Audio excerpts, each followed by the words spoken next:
In 2021, it seems that crypto is almost everywhere you look.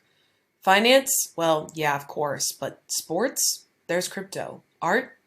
Crypto's there too. Travel, solar energy, and elections? Crypto, crypto, crypto. Cryptocurrency is also playing an increasingly large role in the world of e-commerce merchants. Crypto is certainly not new to e-commerce, but now that more investors than ever have crypto to spend, cryptocurrencies are becoming an increasingly large part of the e-commerce economy. It isn't only about having cash to flash either. There are a number of potential benefits for merchants who are interested in receiving crypto-based payments. For example, the implementation of blockchain technology can help to reduce fraud. Crypto payments can also decrease the likelihood of credit card declines, chargebacks, and cart abandonment. Recently, finance magnates sat down with Peter Jensen, the chief executive of Rocketfuel Blockchain Incorporated. Rocketfuel describes itself as, quote, a global payments processing company offering highly efficient one-click checkout solutions using Bitcoin, other cryptocurrencies, and bank transfers to e-commerce merchants and their customers. We spoke about the benefits of crypto payments in 2021, changes in crypto markets, and the future of cryptocurrencies. I'm Rachel McIntosh, and this is FMTV. First of all, Peter, thank you so much for coming on the show. It's a real pleasure to meet you and a pleasure to talk to you.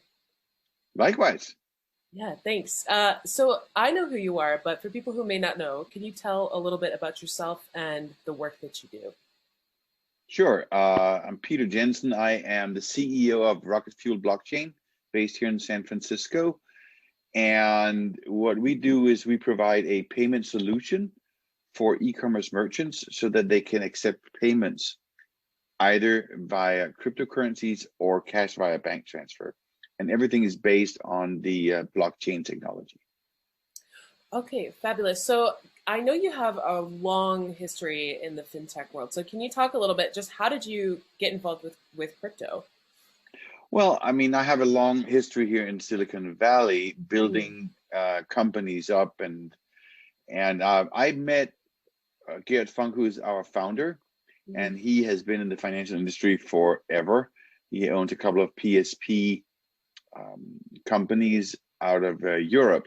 So I met him, and he had this idea of basically enhancing the way payments are done by using some of the new technologies that allows us to do things that we couldn't do before.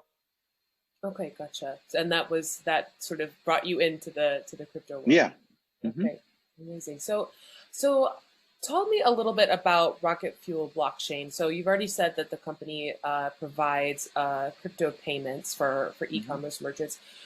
Why do e-commerce merchants need crypto payments? That's a good question. Basically, our merchants, they do business with us for three reasons. Either they have a lot of problems with their current payments. Mhm. So in certain verticals, they have very high declines. They have chargebacks. Not everyone gets their money immediately. And then there are all the issues with fraud.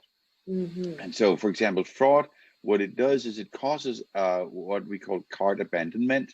So if someone is on a website and you've invested a lot of money in attracting that consumer to the website, maybe through ads that you've paid a lot of money for, actually the stats say that about 19% of all cart abandonments is because people don't trust that vendor that they come to. So if you take all of that, uh, declines and chargebacks and card abandonment and fraud.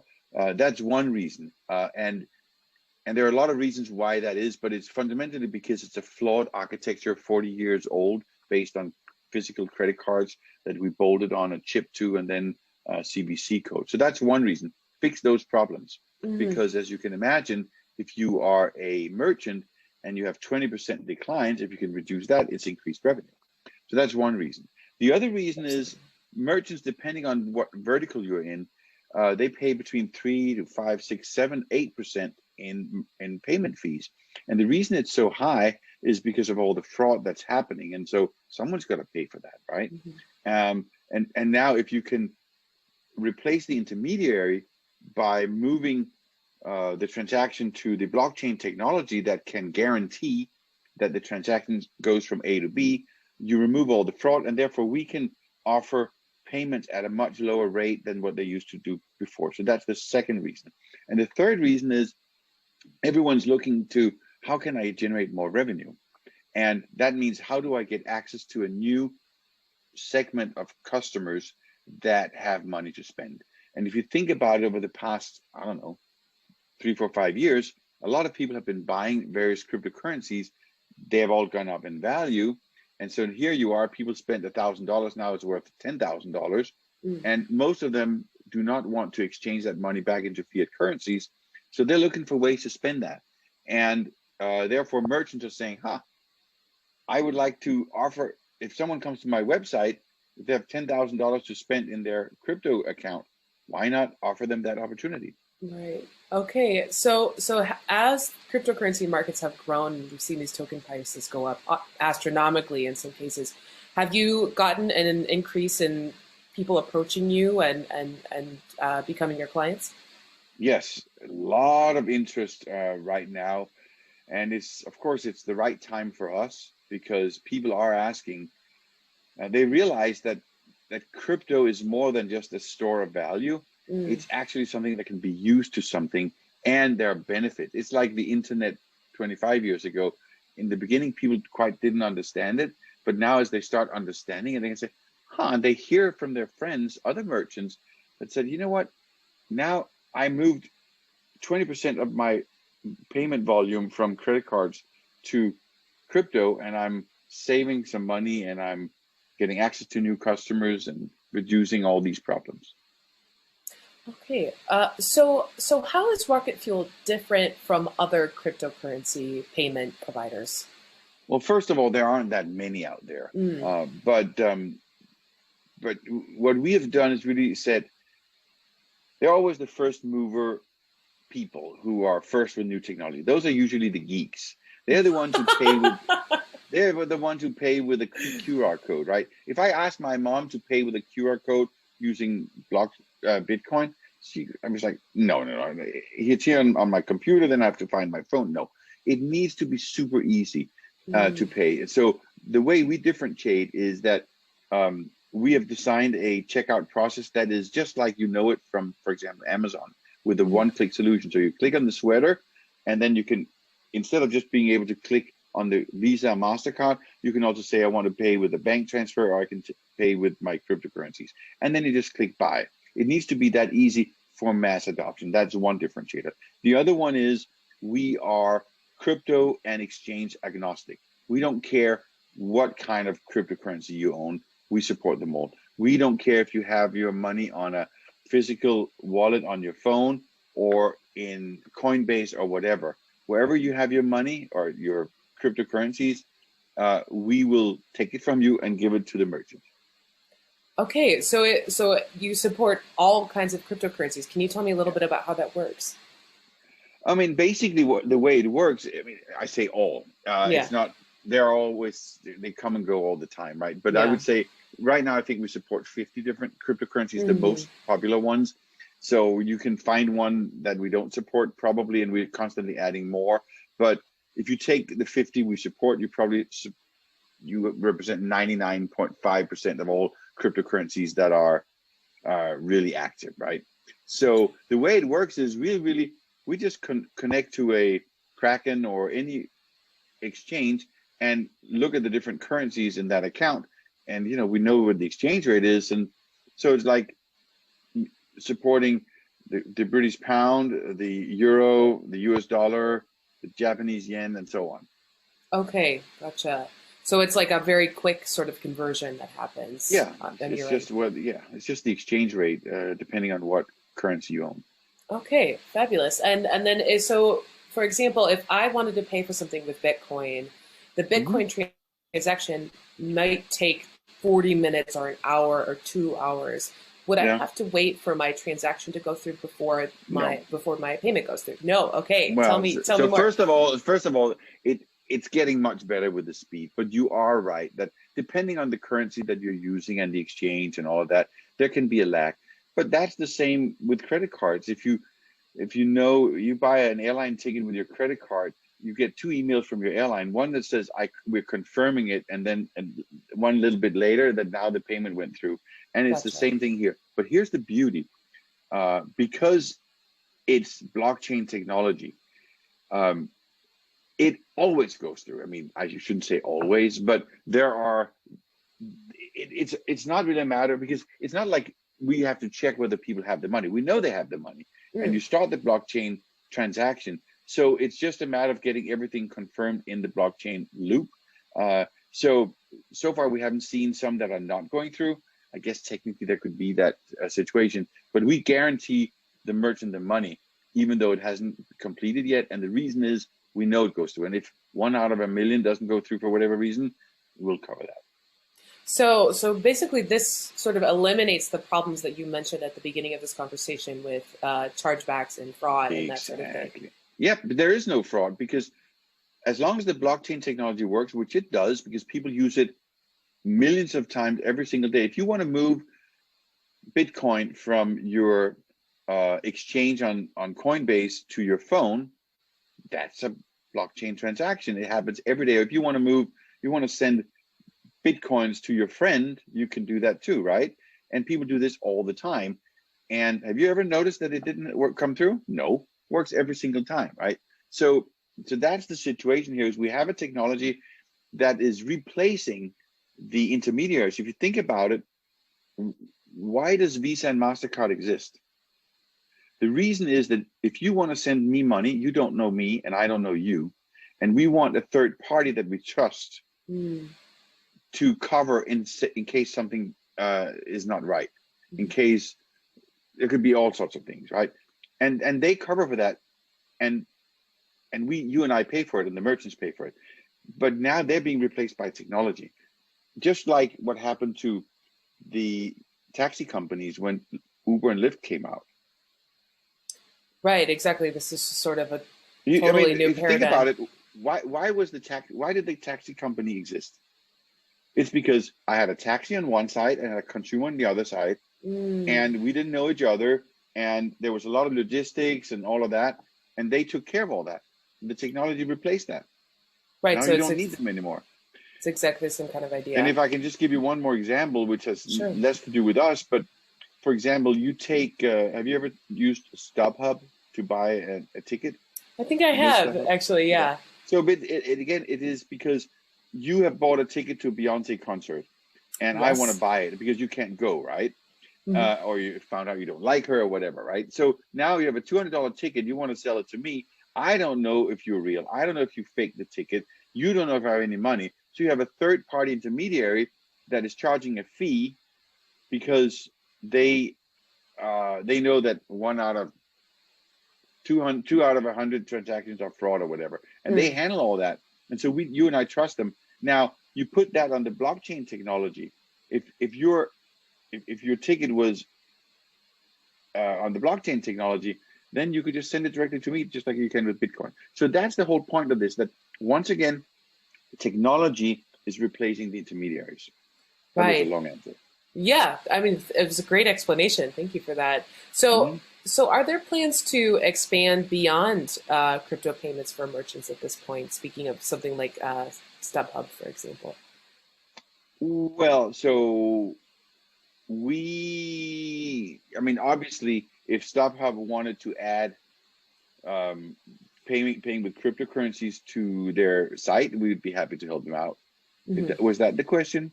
No, sorry. I was just saying, like, speaking of different ways that blockchain technology can be used for verification and this sort of thing, are there plans to expand Rocketfuel blockchain's business model? No, we really focus on payments. That's what we want to do. And that's because if we can solve that, the potential is huge. And so, but remember, it's not just crypto payments. It's also cash payments, because the majority of the population today does not own cryptocurrencies. So what if the merchant wanted all the benefits that we talked about, the lower fees, removal of chargebacks, and access to customers? How do they do that? And so we've made the payment both for crypto on blockchain as well as bank transfer on the blockchain. Okay, so for example, your technology could be used if I wanted to use my bank Yeah. make a transfer from Bank of America to a merchant. Okay. Yeah. So for example, here's that sweater you wanted, right? It's $100. Yes. And as I mentioned before, if you go to Amazon, you can pay with Visa and Master, maybe PayPal. If you're choosing our solution, in addition to those other options, you can say, I want to pay with crypto or with a bank transfer directly from my Bank of America account. Okay. And the beauty of from the merchant is they get the same benefits because it's based on blockchain. So they don't have the high transaction fees. They don't have all the problems. Very cool. Very cool, Peter. Amazing. So, so I want to ask you a little bit more generally. So first of all, let me ask you this. If I'm an e-commerce merchant and I want to integrate with Rocketfuel, how do I go about doing that? Yeah, there are a couple of different ways. We have a set of APIs that we expose to our merchants. And so they will redesign their payment page and they will integrate to our APIs. That's one thing. Okay. And then, by the way, we have a set of a dashboard in the back end so that at the end of the day or at any given time, the merchant can log on and say, okay, what did I do today? Well, you had 740 transactions.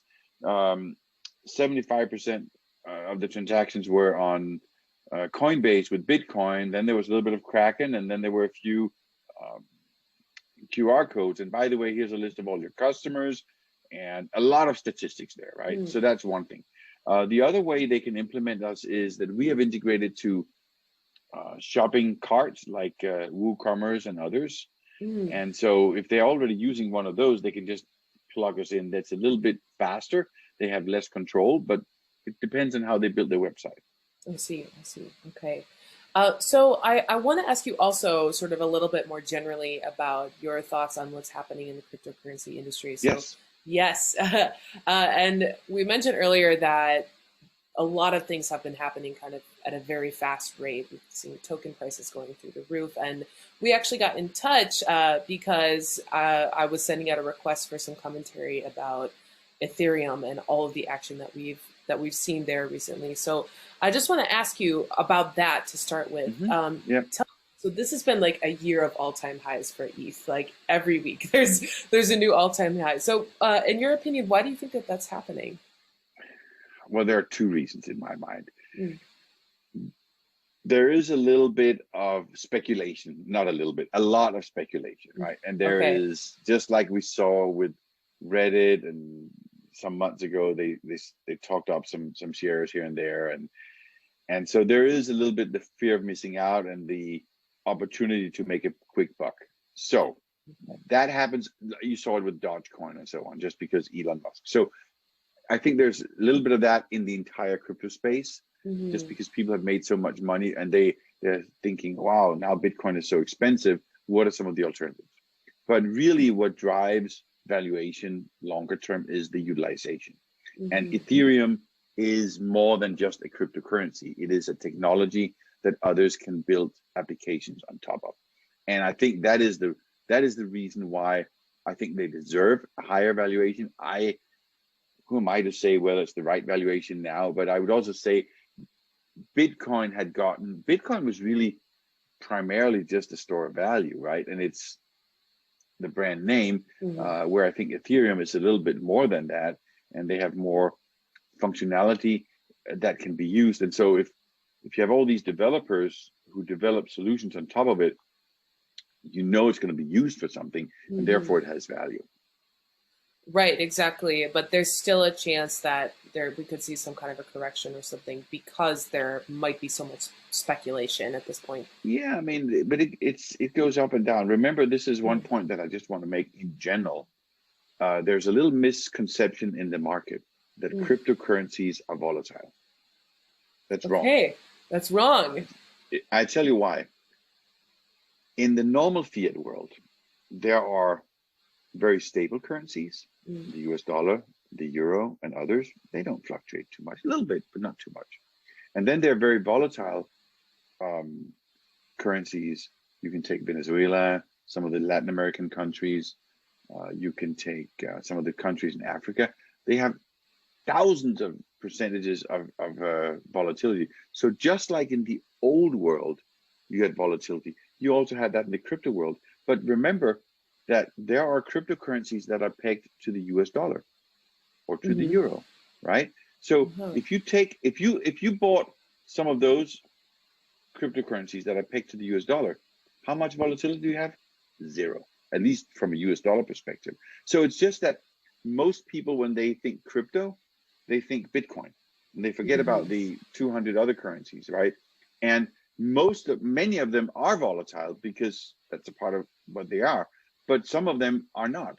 And it really depends on which one you choose. So if you don't want to have volatility, just don't choose a volatile cryptocurrency. It's the same thing if you are sitting in Zimbabwe and you don't like the volatility of your local currency, just exchange it into US dollars and you have a more stable currency. It's a choice that you make.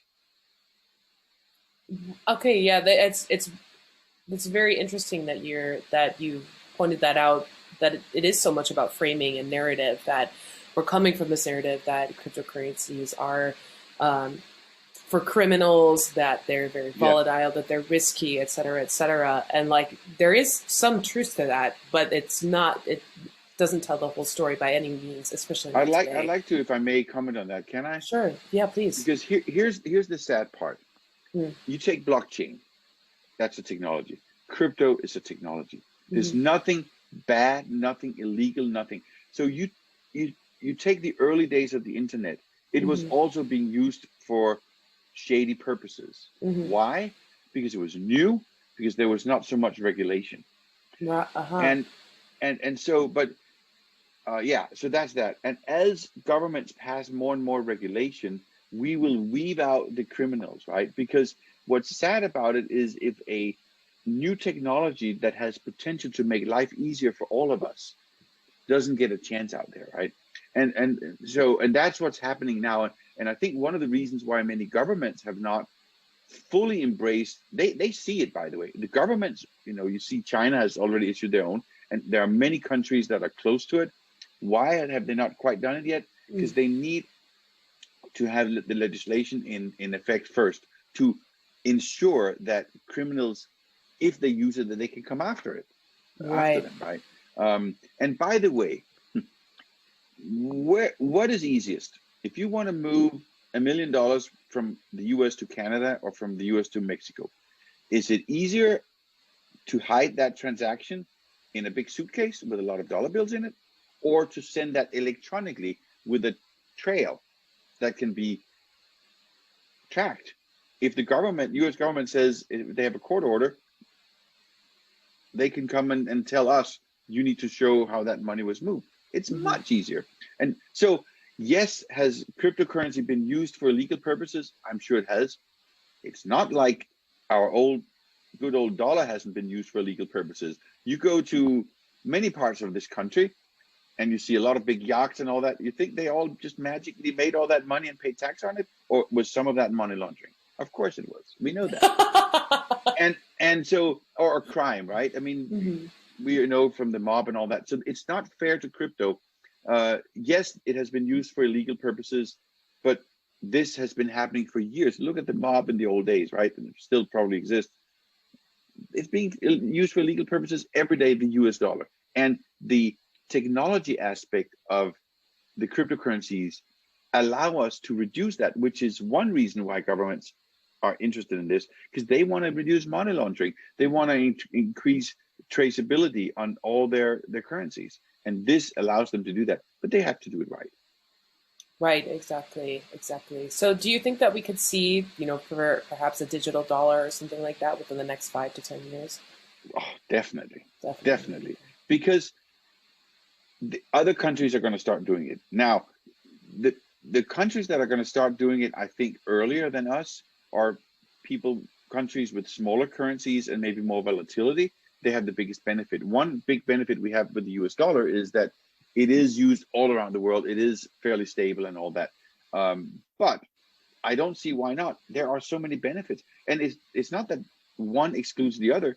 We can have the fiat currency and we can have the electronic version. And if it becomes an electronic currency that is pegged to the fiscal one or the physical one, it's just basically the same thing, except one is more efficient. Hmm. Right, and the electronic one, of course. Yeah. Yes. I So, mean, what you could do, what I can see, I mean, if I was a politician, I would say, look, we're going to make a crypto version of the US dollar. And after we've done that, we make it completely illegal to move physical currencies, dollar bills in and out of the country. If you want hmm, to move money from here to Mexico, you have to do it electronically. I mean, I know a lot of yeah, people wouldn't like that, but it would reduce a lot of the money laundering, right?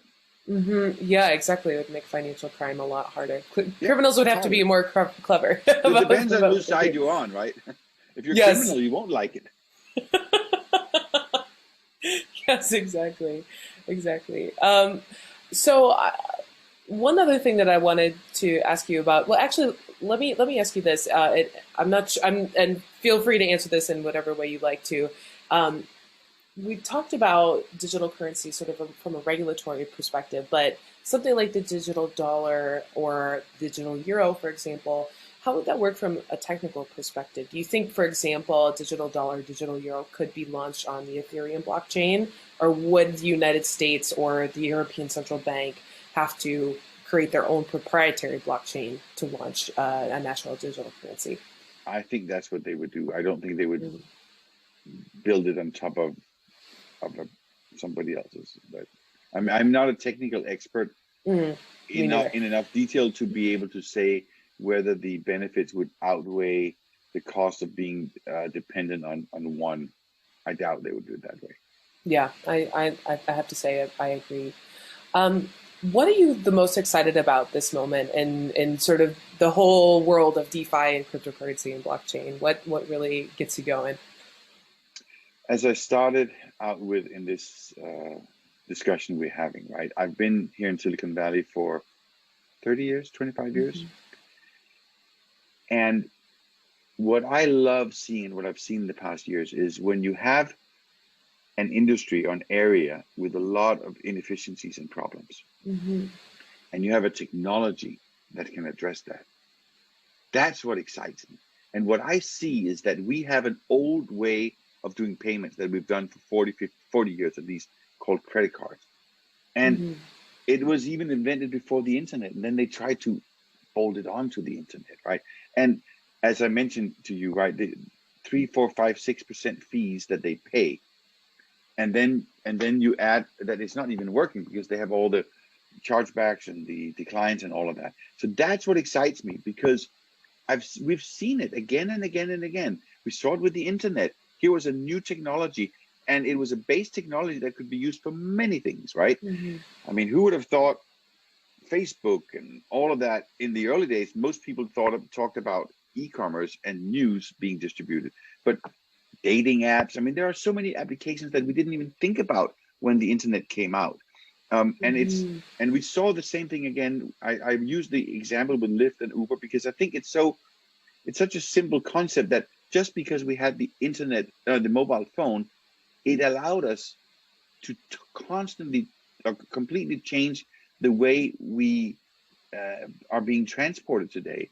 And it wasn't that complicated to do, yet it is making lives super easy. I mean, who would want to go back to the regular ways we did taxi and calling in and standing in the rain and it doesn't show up and the credit card machine doesn't work and then you have to do your expense report and man, they ran out of receipts and now you just log on, show me all my transactions, right?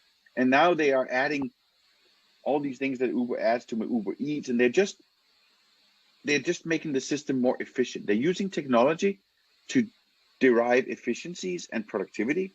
And when you have that, you can then decide how are we going to split the benefits. And so to answer your question, right, it is, and this is huge. This blockchain is so huge. It's just as big as the internet. It will allow us to create new applications that we haven't thought about. Just wait. You call me 10 years from now, and we'll be discussing some topics that we're like, yeah, no one had thought about it.